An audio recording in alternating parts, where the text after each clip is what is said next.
I have a treat now. It's my pleasure to introduce the moderator of our first panel today.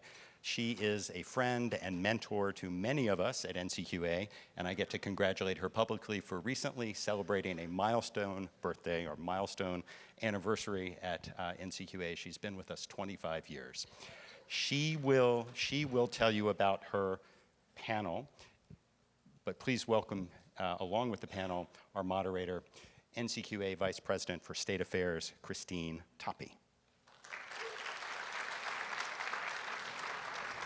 Thanks so much, Andy. It really is a pleasure to be here. I certainly wasn't expecting that introduction. But it has been my privilege to work for NCQA for a better part of my adult life in many roles, but for the last 15 so years in the public policy space, actually closer to 20. And throughout that time, I've had the pleasure to develop relationships with folks all over the country, but specifically with leadership in the state of California, in the public sector as well as the private sector. And that's one of the reasons I'm really excited that we were able to bring this important event to California to highlight the good work that has been done here. It has been, I think everyone would agree, a long journey, and one that is, we're just thrilled to be able to highlight California's great work. So one of the things that's exciting for us about today, day one, is that we really wanted to highlight how policy is set at the state level, the importance of synergy and leadership in prioritizing health equity. And because of that leadership and that willingness to kind of come together and collaborate and align, we are seeing tremendous action in California. So each of the members of this amazing panel, these amazing women who represent public sector purchasers and regulators in California, not all, but the ones that have I think, a very significant impact on healthcare and health, we'll be talking about how their organizations have come together to help, I think, define the actions around health equity, and from their various perspectives in their various roles. And just personally, I wanted to say, as a native of California and as a resident of California, even though I work for NCQA, I actually live here, I'm really heartened by the work that California is doing to drive the equity agenda. As a resident, as a mom, as a public health advocate. So I just wanted to say that personal note. So with that, I'm gonna ask the panel to introduce themselves. I think many of you probably know this whole panel, but I'm gonna ask them to introduce themselves and their organizations and their healthcare priorities, and then we'll kick off a discussion. So with that, Pallav. Hi everyone, my name is Pallav Babaria. I am the Chief Quality and Medical Officer and Deputy Director for Quality and Population Health Management at the California Department of Healthcare Services. I'm an internal medicine physician by training, still practicing primary care a half day a week, and at the department, DHCS oversees our state Medicaid program known as Medi-Cal. So we currently cover about 15 million lives, or 1 in 3 Californians. We cover almost half the births in the state and disproportionately cover the vast majority of Black and brown children who are receiving healthcare services in the state of California. You may think I went first because we are the biggest, but it's really because I missed the planning call and the rest of this panel voluntold me that I had to go first, so. That is a fact. So nice to be here with you all. I'm Monica Soni, Chief Medical Officer at Covered California and Chief Deputy Executive Director over to Equity and Quality Transformation Division. I also am an internal medicine primary care doctor seeing patients still in the county system. I'm based in Los Angeles, so this is very much my hometown. Covered California is our state-based exchange. We cover now, with open enrollment being closed, 1.7 million Californians, and a very interesting swath that isn't quite commercial, isn't quite Medi-Cal, folks that have a lot of financial challenges, that find the burden of coverage for healthcare really challenging and are making trade-offs between coverage versus all of the other needs in their life. Health equity has been front and center at Covered California really since the origin. So 13 years ago when we were started, in our mission statement was included to reduce health disparities. So this is not new work for us. This is not a fad for us. This is very much core and foundational to what we do. And I'm very lucky to be able to do it with these phenomenal other women leaders. Thanks, Monica. Hi, Julia Logan, Chief Medical Officer at CalPERS, which is the California Public Employees Retirement System. We serve 1.5 million people. We are the largest purchaser of healthcare benefits in California and the second largest in the country after the federal government. We serve members throughout our state, and we also have offerings outside of California nationwide. Our work is guided by our strategic plan, which has our members at the center. We are striving for exceptional health care and making sure that all of our members have access to equitable, high quality, and affordable health care. And we are newer to health equity. We added health equity to our strategic plan 2 years ago. So we are a little bit earlier on our journey, but I am learning, and we are learning together with our partners. Hi, good morning. Mary Watanabe. I'm the director of the Department of Managed Healthcare. We license and regulate 143 health plans in California. That's about 96% of state-regulated health plans in California. We have 30 million consumers in the health plans we regulate, which is not a responsibility I take lightly. About half of that have government coverage through either Medi-Cal or Medicare. The rest are in commercial coverage. I think what's maybe a little bit unique about us, this is actually our first foray into kind of the quality measurement space as a regulator. I think what's very important to me is that we hold health plans accountable for delivering high quality health care to all Californians, regardless of where they get their coverage, whether that's through Medi-Cal or through their employer or purchase it on their own. So that accountability is really important. We also are taking an equity lens to everything we do, including taking a regulatory approach to addressing health disparities that we know exist across the state. Good morning, everyone. My name is Elizabeth Landsberg. I'm the director of HCI, the Department of Healthcare Access and Information. If you haven't heard of HCI, but you've heard of OSHPD, we are OSHPD. We were recast and graduated from an office to a department a couple of years ago. Part of that recast was what Dr. Hernandez talked about in terms of really unprecedented investments in developing the health workforce that California needs. So that's a key part of our mission, and a key equity initiative is to try to diversify the healthcare workforce and making sure that we're supporting a workforce that will serve in medically underserved areas and to work with the Medi-Cal population. Another key set of our equity initiatives is in our data set. So we have for decades had hospital financial data, had patient data, and we publish a lot of that data and are really focusing a lot more on social drivers of health. We recently stood up California's all-payer claims database called the HPD, or the Healthcare Payments Data Program. And most recently, we launched the Office of Healthcare Affordability as part of the governor's budget 2 years ago. And our OCA, or Office of Healthcare Affordability, has a number of equity initiatives that I'm pleased to talk about. We also have a hospital equity measures set that we have developed, and I think we'll have opportunities to talk about all that in the next hour. Great, thank you. So as you can see, we have really covered the breadth of ways in which healthcare is kind of overseen and driven in California, and our goal here today is to really talk about kind of what's underneath that and the various ways in which these departments are moving together and independently to promote health equity and hold organizations accountable, but also support them through that journey, because it is a complicated journey. I think everybody recognizes that it's not simple, so we'll be talking about that both this morning and throughout the day.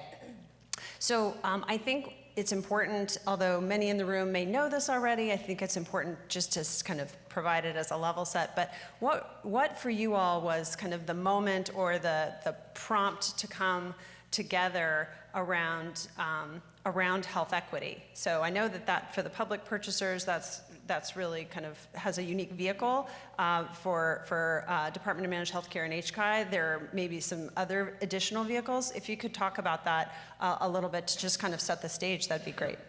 And I'm not going to call on them individually. I'm going to let them kind of navigate a little bit. Well, I'm being voluntold, so I guess I'll start, and please fill in. So as I mentioned, CalPERS is newer to the health equity space, and while I mentioned that we have 1.5 million members, that's small within our statewide population of about 39 million. So we realize the power of amplification and joining, and we had been doing alignment work over the past several years around quality and primary care and behavioral health, but health equity really benefits from the amplification and understanding that contracts are really our biggest driver in terms of being able to help our health plans pursue excellence in health equity. And so we, the three purchasers, aligned on contract language specific to quality and equity goals, and added contract language around member engagement as well. And I will let my esteemed colleagues complete that. No, I think the point you were making about sort of strength in numbers, I mean, across the three of us, of course, we've got the big dog here, but we represent over 42% of all Californians. So when we, three public purchasers, decide on a health equity methodology or contract language that we're sharing across all of our health plans, that shifts how the state is practicing, and it trickles down absolutely to our frontline folks and our practitioners. So, and then, of course, because California is so big, it has implications nationally. So I do think there was both strategy in that, and then I'll also say there was a lot of lift personally, right? We have standing calls, the three of us, every month. We have a group chat. I mean, I think the work is hard and it's complicated, and to be able to tap into, a trusted, folks here who are all aligned in mission and vision is really critical.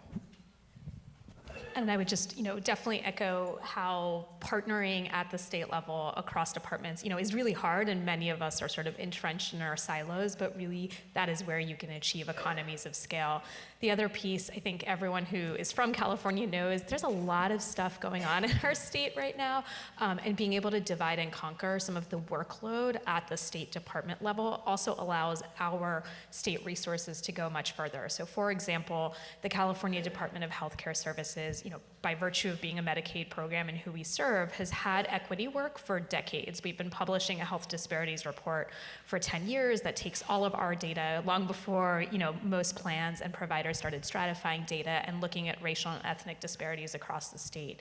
I think where the gap was, where we have really made tremendous progress in the last few years, especially with our most recent comprehensive quality strategy that we submitted to CMS, is how do you not just measure, because the measurement is obvious, right? It tells you who's being left behind. You can all guess that, without having ever read that report.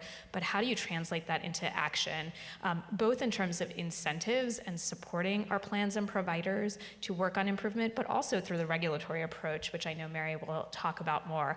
And I think that's where the devil is really in the details, right? How do we get sufficient sample sizes? How do we measure? What does statistical reliability look like when you're looking at specifically small populations? Because depending on what county or part of the state you're in, some of those racial and ethnic subpopulations, are in single digits, and there's a lot of sort of strategy. And then how do we make sure that as we are rolling out that contract language, that accountability, and that improvement, it doesn't become just another check the box exercise and is truly transforming the system and how people are engaging and centering communities in rebuilding our healthcare system for equity.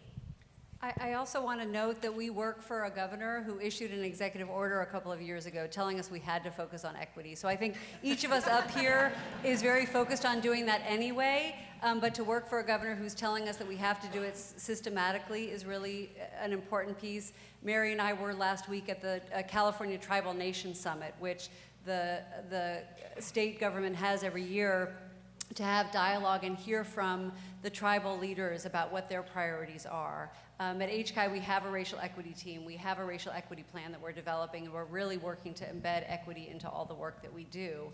So for decades, we have had workforce programs, and now we're being very explicit that one of our workforce goals, as we develop more primary care providers, as we develop more behavioral health providers is explicitly that we want to make sure that we're developing folks that represent the linguistic and racial diversity of California. And how do we do that? How do we do that meaningfully?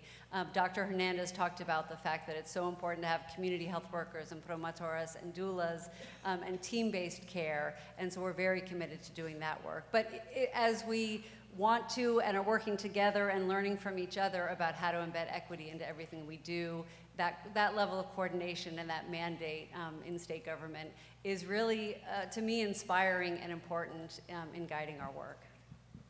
And maybe I'll just add, I think, the COVID-19 pandemic was really the impetus for our Health Equity and Quality Initiative. I repeatedly throughout our committee meetings and our planning process reiterated we put equity before quality.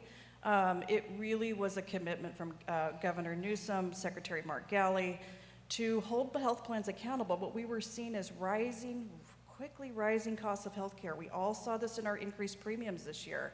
And what are we getting? Where's that accountability? What are we getting for those increased costs every month? And who are we leaving behind? I think COVID really exposed who we were leaving behind. This really was a commitment to making sure we are addressing disparities. I'm excited about the transparency you're going to start to see across both our Medi-Cal program, the individual market, the group market. I think for DMHC, you're going to get some transparency into our large and small group market, which we really have not had. I will just maybe reiterate one of the things I talked a lot about when we had our committee meetings.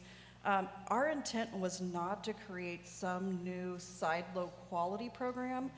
Every department on this stage was represented on our committee because we really wanted to try to align as much as we could. We don't want to be a distraction with 30 million Californians. It would be easy to kind of have people pivot.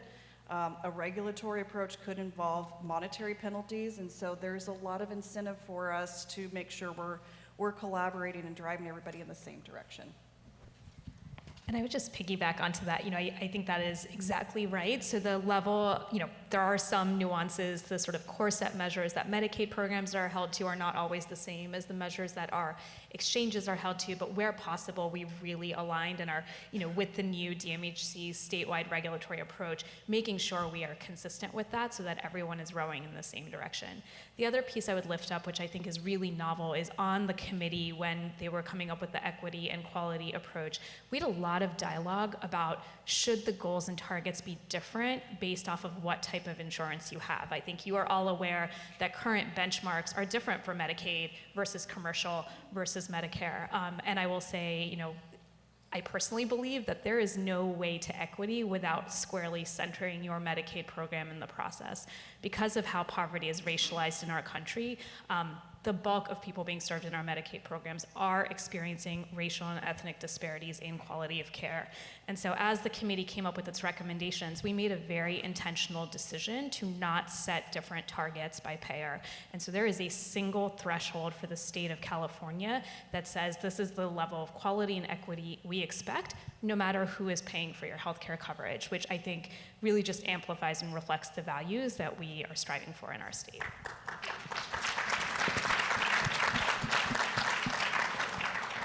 I really appreciate the reflections that all of you have offered because I think Mary's point about having all of the agencies participate on the committees, both the DMHC committee and the HCI committee, was really critical. In my role, we monitor these types of activities across the country, and I think California, and I will say not surprisingly, is very transparent. Other states have transparency, but I don't know that there's any other that really has the level of transparency by agencies across a breadth of information. And so I just want to raise that up because I think that that is a phenomenal standard. It certainly makes the public more able to engage. It makes a really robust dialogue much more likely. And so I just want to acknowledge that I think that that is a really phenomenal way to approach this work. It's certainly consistent with the goals around alignment and all of that. So I just want to acknowledge that as well. So, You've talked about what brought you together, respectively, on health equity. You know, DHCS, Covered California, has been on this journey for a while. Can you talk a little bit about the individual kind of things that you want to really highlight, and maybe some of the things people may not be as high up on the list as well? So, you know, I think, or in terms of what people know, because there's some things that get talked about more than others. Yeah, sure. I'm glad to share a little bit. This is like hot off the presses maybe for this week, so hopefully Excellent. meets We that. like hot off the presses. So, you know, as mentioned, Covered California has been on this journey for a while, and I've got some team members in the audience that have really been doing this work, you know, for a decade. We have about 80% completion of self-report race and ethnicity information. So that means that data is not a barrier. Yeah, this is huge, right? And we've had it for many, many years now. And we've got, you know, preferred language, written and spoken. We have their federal, you know, what their income level is. We have where they live, rural versus urban. We have a lot of that demographic information. So for us, it really is about the next wave of this work. It's not about just reporting anymore. It is absolutely about accountability for all of us in the ecosystem.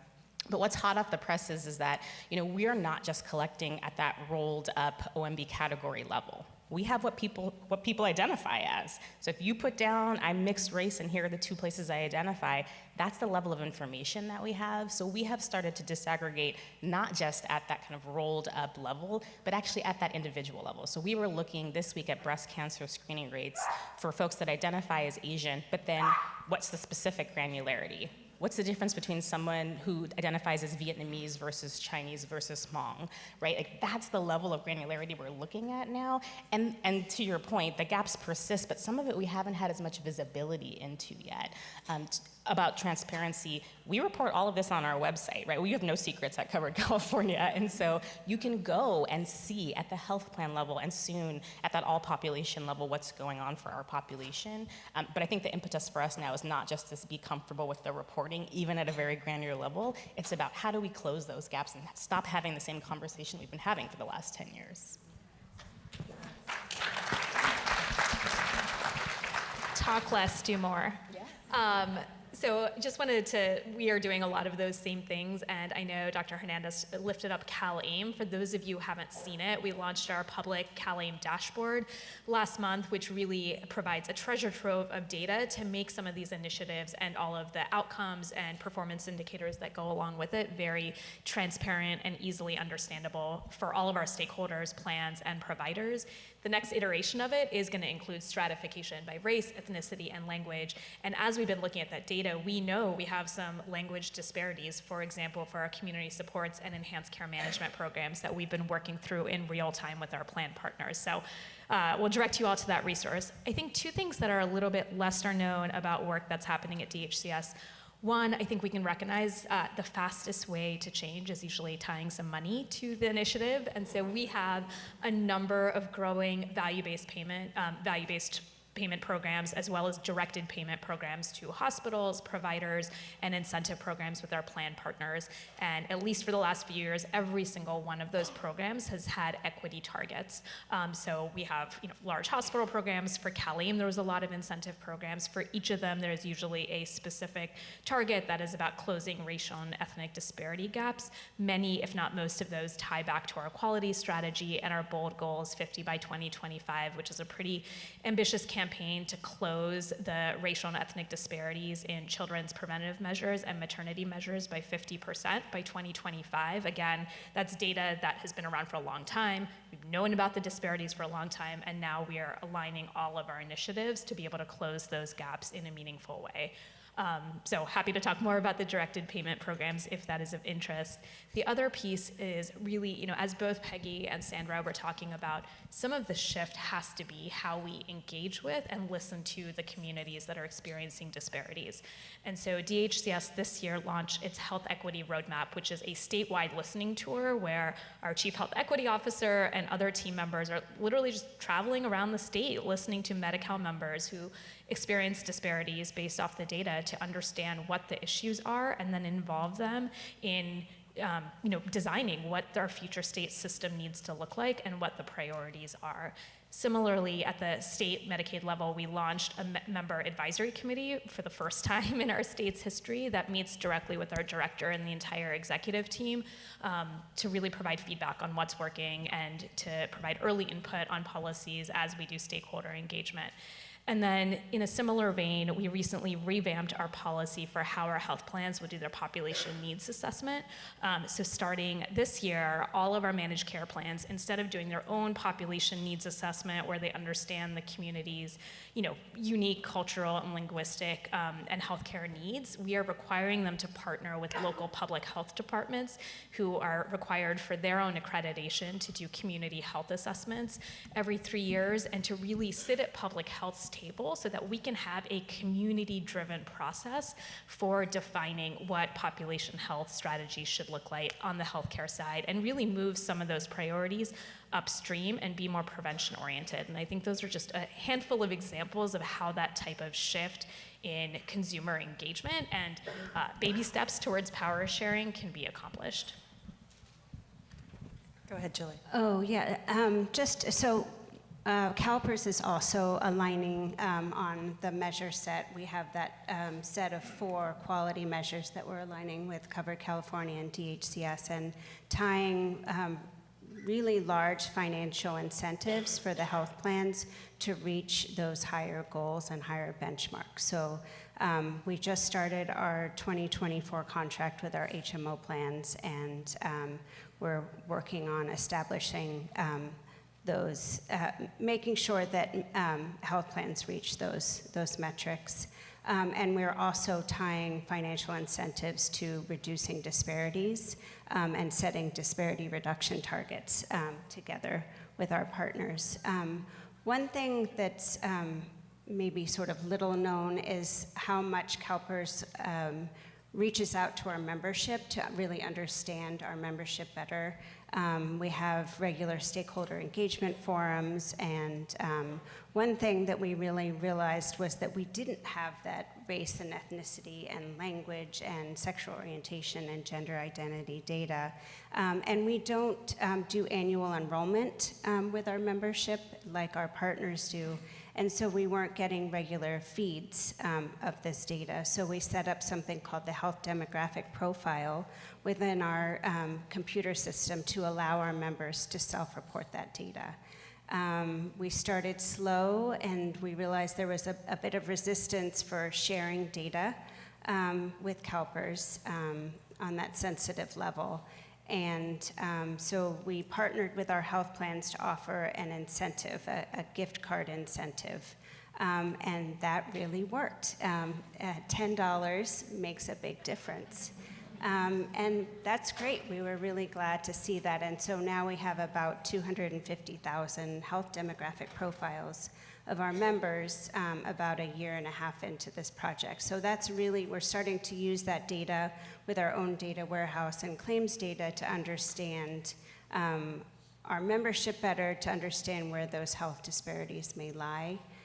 So that's something that we're really proud of, especially the sexual orientation and gender identity data, because that's something that's hasn't been done on a wide scale before. So we're really excited about that.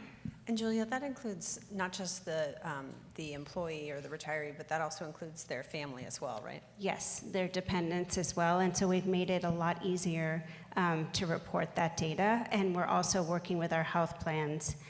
So they will be collecting the data. So together we'll be doing bi-directional sharing of that data. And it's been interesting because we're trying to figure out what the source of truth really is in terms of data that's coming in to CalPERS and data that's coming in from the health plans, often through physicians and provider groups. And it doesn't always match up, and so we're trying to figure out where that source of truth will lie. Yeah, maybe I'll just add on, since we're talking about listening and SOGI data. Over the last year, we convened a transgender, gender diverse, and intersex working group that included traveling across the state to 4 different locations to really listen to particularly the transgender community about their experience with the healthcare system.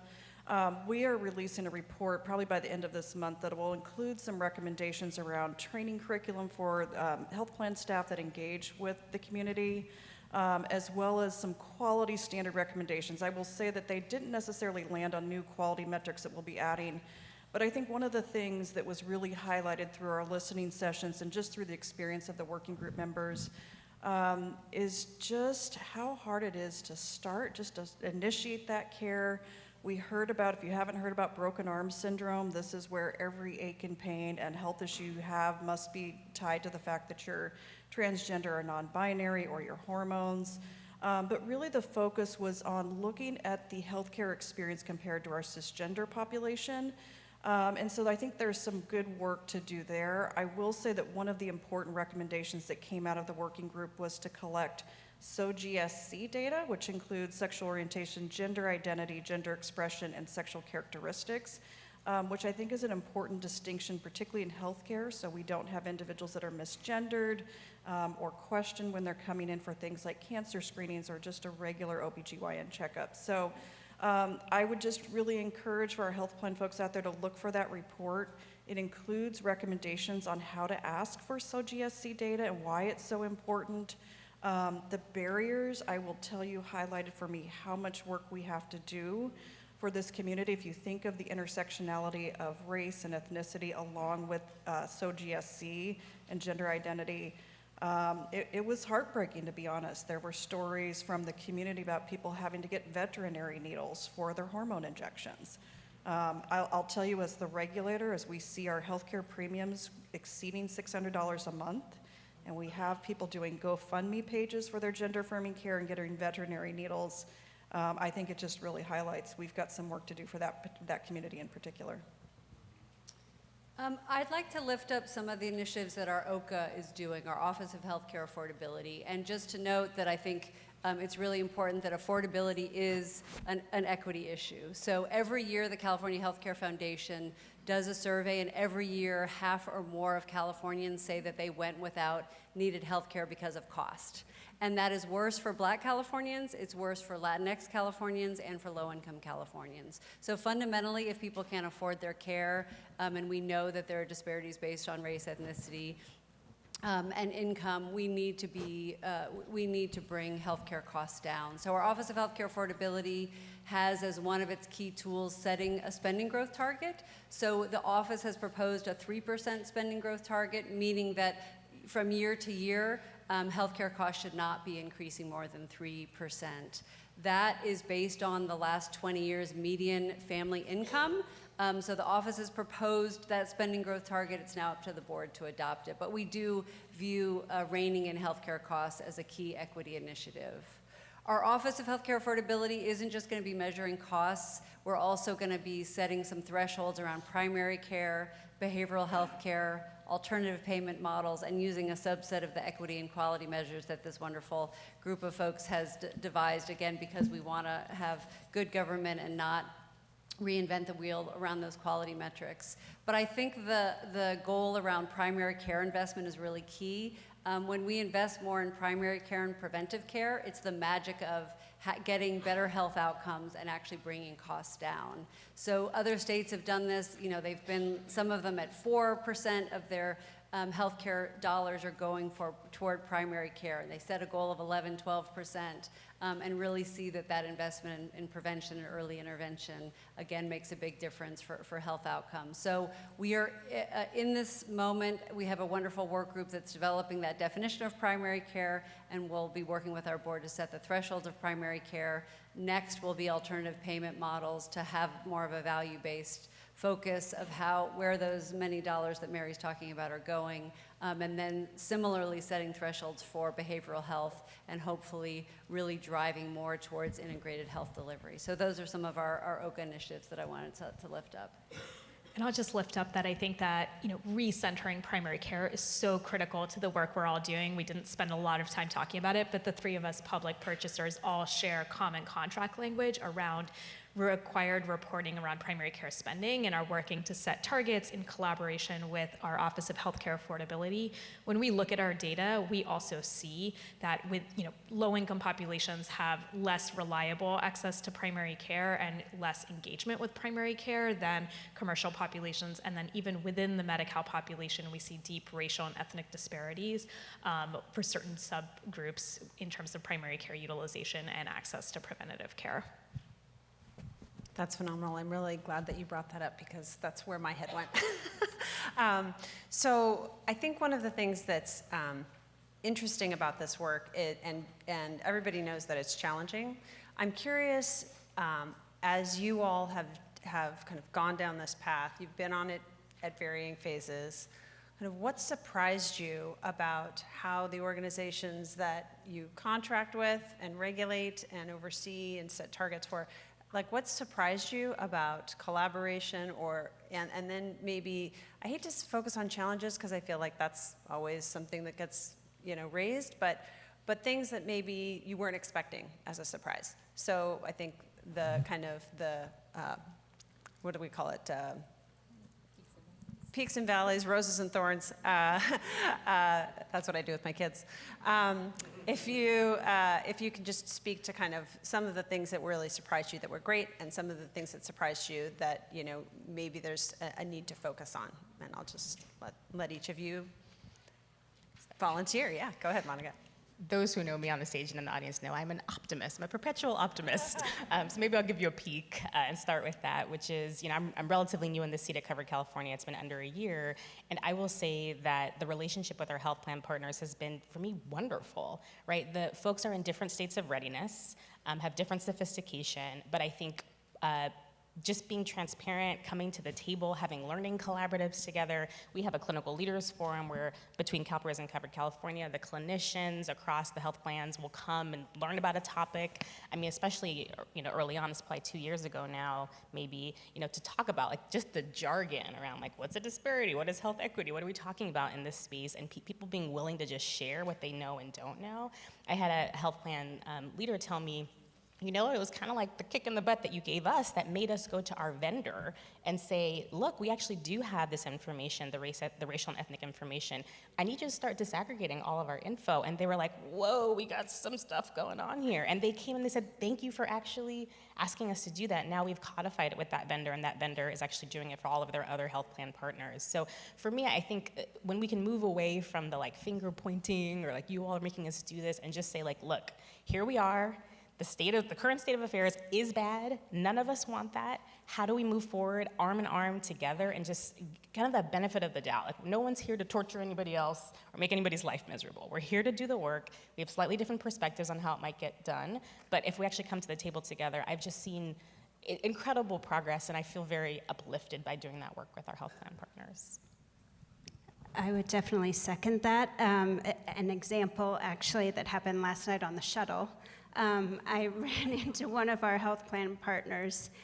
We were on the same flight, and he said, hey, you know what, Julia, we're really excited about our doula benefit, and I think we have a really good set of doula providers, and we're going to do good in this space. And so just a little bit of background, we have a little more flexibility maybe than others on expanding our benefits and making sure that our benefits are focused and centered on health equity and our members. And so we raised this issue with our board that doula care wasn't a standard benefit for our members. So they approved that, and in 2025 it will be. It also happens to be a state law, but that was sort of happening together or in tandem. But anyway, it just sort of highlights the fact that our health plan partners, whether they're HMOs or PPOs, EPOs, our Medicare Advantage plans, are really willing to come to the table and really want to make this investment in terms of improving care for all of our members and really rolling up their sleeves and getting the work done.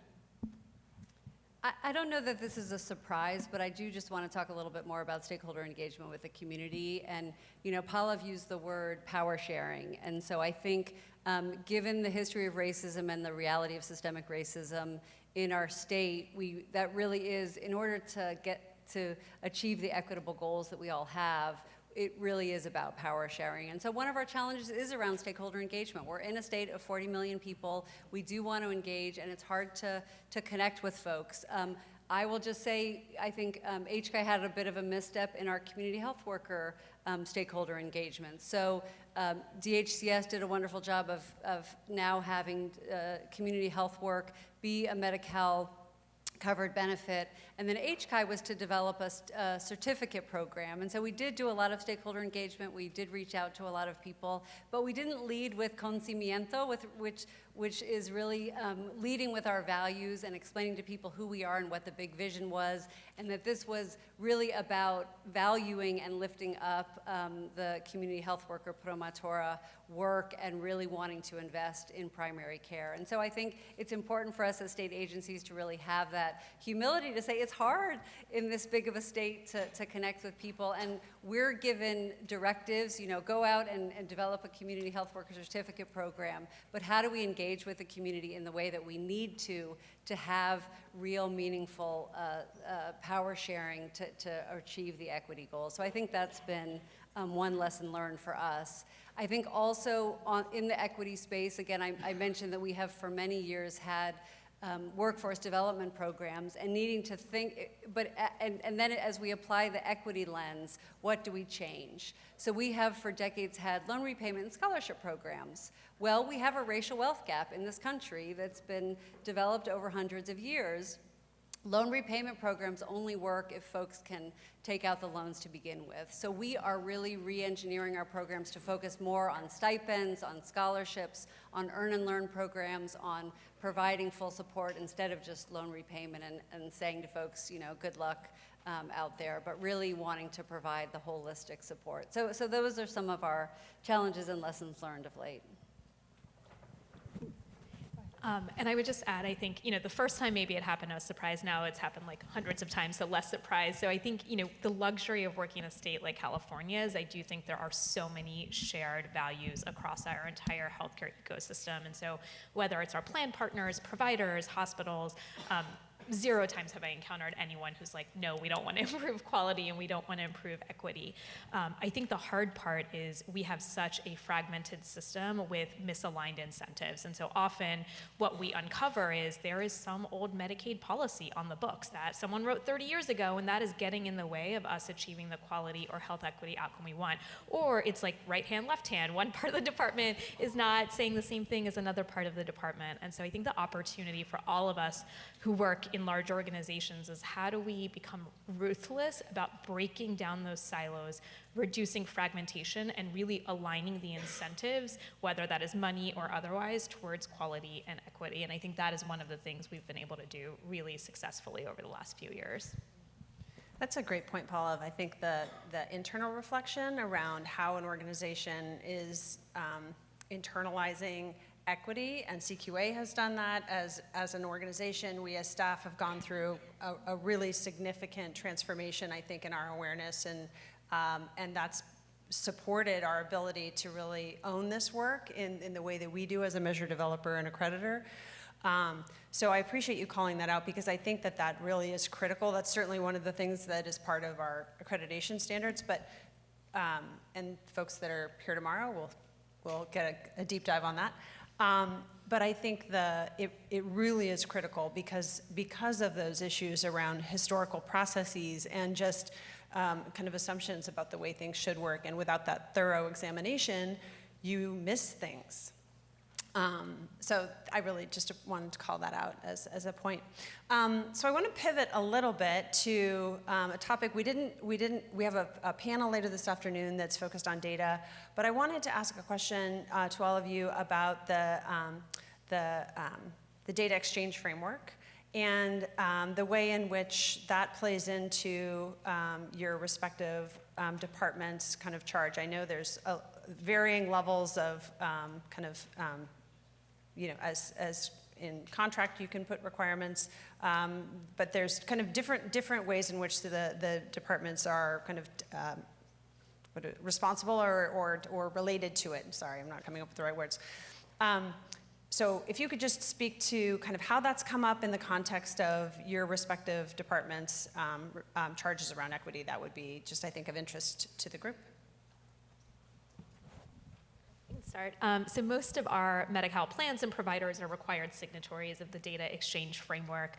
We see this as a huge need in the state of California and synergistic, and so the data exchange framework obviously will allow, much more real-time sharing of healthcare information across our ecosystem. And within Medi-Cal, there is a fair amount of fragmentation between our Medi-Cal managed care plans that cover physical health and non-specialty mental health services, and then we have a carve-out for specialty mental health services and substance use, as well as dental. And so even for a single member, navigating all those different systems, plus other waiver and county-based programs that they may be eligible for, can really fragment their care. And we see the data exchange framework as really an opportunity to strengthen how all of the providers that are caring for that member coordinate the care for that individual. The exciting part, I think, on the DHCS side is we are then layering on sort of our population health management program and our population health management service onto that framework. So using some of the NCQA standards and going above and beyond that, we have pretty prescriptive requirements for our managed care plans for what sort of data sources they need to use to really assess the needs of their population that they are covering and how they should be using that. Many of them are more real-time requirements, such as using ADT feeds, which in current state, not a lot of individuals use. So for example, our 50 by 2025 initiative, we're trying to cut maternal outcome measures and the racial and ethnic disparities we're seeing by 50%. In current state, prior to these requirements going into effect, some of our health plans didn't even know someone was pregnant until that first prenatal visit claim hit their claims warehouse, right? Which could be months later. That baby could be out by the time you know that individual's pregnant and you've missed multiple months to provide services, move the needle, and address those poor health outcomes. And so we're still working through that one with plans, but I think it just underscores the need for timely data if we're gonna actually intervene and change health outcomes and reduce disparities in a timely manner. You can't do that with 9 months of claims lag if you're actually trying to coordinate care. And then the only other piece I'll lift up is I think we recognize certain communities disproportionately suffer from social drivers of health. And so with our population health management service, we're really trying to aggregate non-healthcare data. So pulling in statewide data around correctional status, because we have a huge justice involved initiative as a part of CalAIM, pulling in food stamp and WIC enrollment, because we know many Medi-Cal members are eligible for these benefits and not using them. And so really thinking about what is all the data we need from public health and social services partners to really be able to preemptively address social drivers of health, I think is sort of the next wave of work above and beyond the data exchange framework. I'm so proud to be a Californian. It's cool here, guys. I'll just add one piece, which is absolutely, we support it, have it in our contract, things like that. I'll share that I think we try to own the part that we can own, so we also have an all health plan claims database. And Covered California, the exchange population has a lot of what we call churn, right? Folks will come in for a little while, they might change based on affordability from year over year. So we have launched last year sort of a historic look back. So anybody that maybe switched plans but is still on Covered California, well, we have their claims even though the new health plan may not have their claims. So we've been pulling those members, when did they have their pap smear, when did they have their colonoscopy, and sharing it proactively with the new health plan so that folks don't have to do wasted work, right? Like, we appreciate we're trying to make quality measurement and equity measurement easier, but it's not that easy yet. And so anything that we can do to try to enable it ourselves and facilitate that data exchange, is front of mind for us. So have gotten really positive feedback from our plans on that, and are thinking about how do we expand that to not just cancer screening, but other chronic disease pieces we might be able to share. We do already share, like you said, the race, ethnicity information and other demographic factors that we have. But for us, this is like that next generation of data exchange. Anybody else? Sure, I can jump in a little bit. Yes, so we also have, I think, probably the same exact language around the data exchange framework, which I think is actually really powerful, as we've talked about. We also have what we call our data warehouse, which is sort of our repository for all of our claims data. And we are definitely working to make that more robust. Well, we don't have churn, we sort of have the opposite. We have members who are members over generations. You know, a member is a state employee, a child is born into CalPERS and then can retire with CalPERS. So we see sort of this cradle to grave effect. And that's really powerful with data, so we can track members over many, many years. And we are also working on our PPO solicitation, which is our self-funded PPO, so we're working on a population health framework. And with great input from my two wonderful colleagues over here. And understanding our high needs, high cost members and making sure that we can do high intensity case management and care management on those members. And so we're doing an evaluation of our PPO plans and of all of our members using our claims database, which will, over the next several years, include things like pharmacy data and health demographic data from our health demographic profiles and also from our health plan. So to really understand the complexities of our membership. That's great. Probably Elizabeth? I don't know, Mary, who of the two of you, if either of you want to speak to the DSA. I mean, I guess I'll maybe clarify a misperception, which is the DMHC does not collect claims and counter data. Right. We will not be getting member level data. We're not a purchaser. So I think that's a big misconception that individual level data comes into us. Right. I think we've done what we can to encourage and make sure the plans are tracking that they should be submitting to the data exchange framework, but that's about the extent of it. Yeah, I should have clarified that. And we do get all of the individual claims data as part of this all-player claims database. But the data exchange, of course, is really a separate thing, but so critical as our colleagues have talked about in terms of having plans understand what other care their members are getting. Thank you both. So we have about 10 minutes left. I would like to give folks the opportunity to ask questions. I believe we have mics in the two side aisles from what I can see. So while you're coming up with a question, I'll just ask my colleagues to close with any kind of, if you had a magic wand, what one thing would you either, how would you use it? If I had a magic wand, our healthcare workforce would reflect the diversity of California. And you know, Dr. Hernandez talked about the Listening to Black Californians survey and focus groups, which was so important. So it's not enough to have racially and linguistically concordant providers, but it makes a huge difference. So if we had a workforce that really spoke all the languages and represented California, that would be huge. And also to really develop that team-based care approach that so many of us are working on to have the doulas, the community health workers, the promotores, and have the delivery system ready to work with them collaboratively. I think that would make a huge difference in terms of having the equitable healthcare system that we want. I will say that if you haven't checked out the Listening to Black Californians, I would really encourage you to do so. It's been months since I've read it, and it keeps, I will say, haunting me. I think the piece, if I could wave my magic wand, and again, this is about people and relationships, it's that everybody feels physically and psychologically safe and trusts our healthcare system. The Listening to Black Californians study, I think, just really reiterated for me that it's not just data and systems and tracking.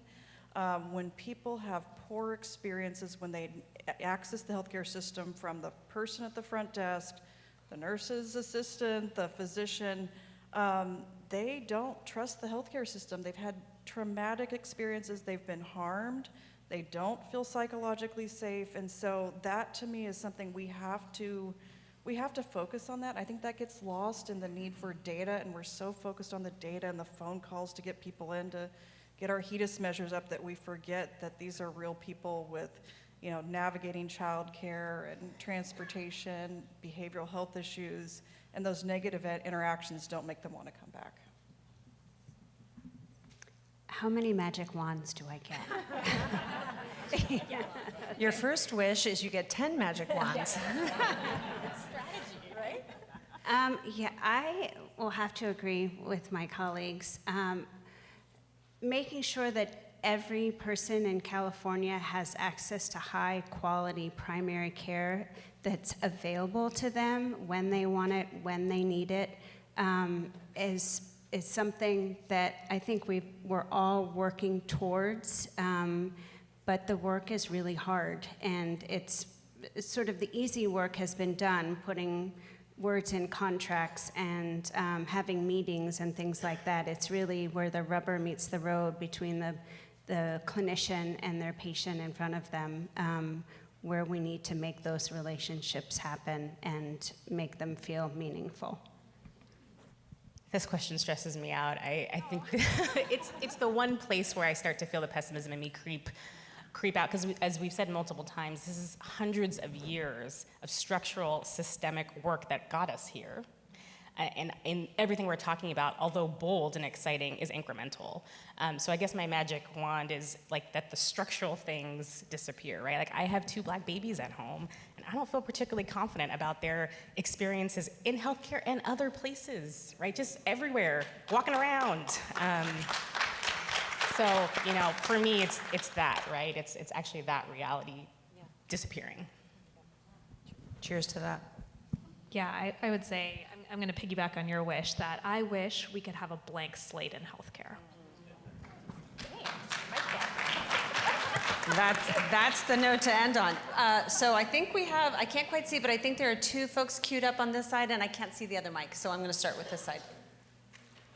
Hi, thank you for all the information today. My name is Lucy, and a big one, so I actually come from Express Scripts. It's a PBM, the small one, and we are looking into how can we increase health equity, but my focus is about disabilities.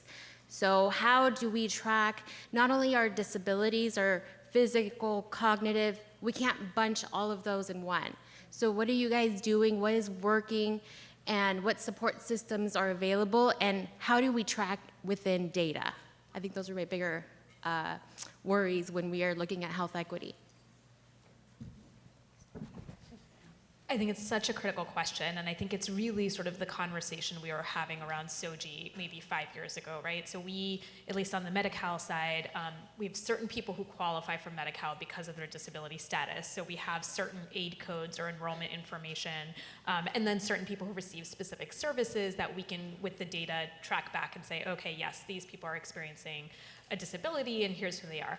We know that is really a small percentage of all of the people in Medi-Cal who are experiencing and living with a disability. And so we have been having conversations, and actually we've had talked to NCQA about this too, is we do need better measure development to be able to both screen for disabilities and then also capture the larger population, because what we can track today is really a small segment, and we do look at that data and publish it, and we just launched an LTSS dashboard earlier this year that has much more transparent, publicly accessible data for numerous individuals receiving long-term supports and services through the Medi-Cal program, but we know that's not comprehensive, and until we can measure sort of the rest of that population, we know there's probably services and policy development that we need to do that we don't know about yet. Okay, we'll take the next question. Thank you for your question. And there's lots of experts in here today and who will be here tomorrow as well to kind of, if you were interested in diving further into that conversation. Yes? Yeah, Ryan Gates, Chief Population Health Officer for NCQA Health in the Central Valley of California.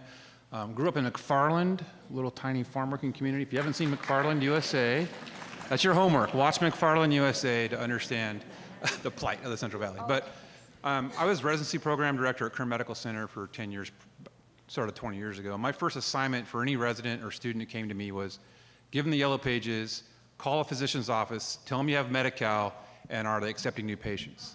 And it was an exercise in futility, and I knew it was, but they didn't know that. And they'd come back to me, Dr. Gates, no one accepts Medi-Cal. Exactly.